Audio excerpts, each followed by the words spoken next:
Hi, I'm Wild Bill, and this is one of a series of blogs on artistic consciousness and creativity. Wow. I finished Patchworld, and everything has changed. My impetus has dissipated. I drift, letting the current carry me along. I poured so much of myself into the project. Now that it's complete, lacking a final edit, I have no urge to fight my usual daily ennui. Sure, the opera awaits, but I'm practicing the songs I've lately added to that project rather than writing the ones still needed. There is no sudden burst of creativity yet. Even so, I have 10 of 12 songs done and have the libretto in shape. Pretty close to the goal already. So I put a couple days into Vianaktan, ignored two fresh project ideas on Mongolian seas and dogs of alien planes to focus on getting this one done. A couple thousand words closer. If I were younger, I'd know what to do. I'd take my sword down to the spit and work out. That's how I detached from the world, which allowed me to hear the art inside. These days, I dance once a week at the Starlight and take dancing, spinning walks during my daily ablutions. Not enough. I dream of that profligate, overpowered youth. At last, I have the skills and experience to properly employ it to my artistic need.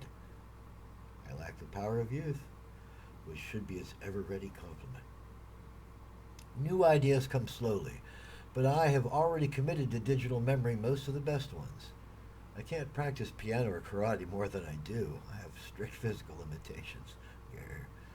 The only freely flowing art at this time is poetry, which, wonder of wonders, brings me to a point.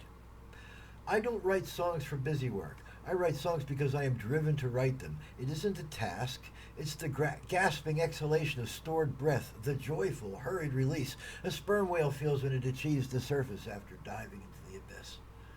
Each song is important, a snapshot of pathos, a moment in psychic time, which does not lend well to writing songs as practice.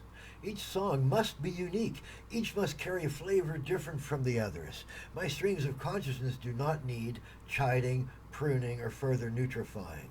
I need nobody to tell me how to write or what to write. That's how I preserve my uniquity.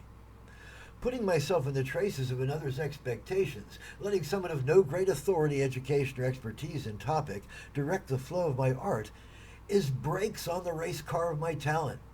I'm not that insecure as to need someone to tell me which artistic road to take. I blaze trails. I don't follow them. Tell me, what powers should I let have that level of control over my talent? What powers have earned the right? Quote, art is all about doing what everyone else is doing, end quote, said no creative genius ever. Remember, money making and art are not synonymous. Artists create art out of social anxiety. Art is what we do because we're not comfortable with social interactions. Art acts as our business card, our resume, our social lubrication. Freed of the shackles of teamwork, a game of weakest links, I am able to prodigally produce art. I am one of the few that benefits from isolation. This is not a denigration of gung-ho. It is the exception that proves the rule. However, over the last few days, I feel no especial urge to create something powerful. I've tried to convince myself that I need a rest and recuperation. Apparently, it's worked. I once worked until I was too tired to continue. I'd sleep 9 hours without pause and do it all over again. Now I dabble, though it is all to purpose. The change in how I work has been mirrored by a change in how I sleep. 4 to 6 hours, then awake and wondering why. Some days I nap, which sort of catches up. I feel guilty about that nap. I was never so lazy. At any rate, gung-ho is a Chinese Communist Party slogan from like the 40s and 50s. It means work together. This is Wild Bill, artistic streams of consciousness. Remember, people will not talk about you for how much you were like other people. What you should celebrate as an artist is your uniquity, is your absolutely individual contribution to art, in the small or the large. Doesn't matter, because it's your art, not somebody else's. Don't let other people set expectations on you. If they were that talented, they wouldn't be directing you. They would be creating great art on their own. They're merely making you spin your wheels because it makes them feel comfortable while they're spinning theirs. Wild Bill.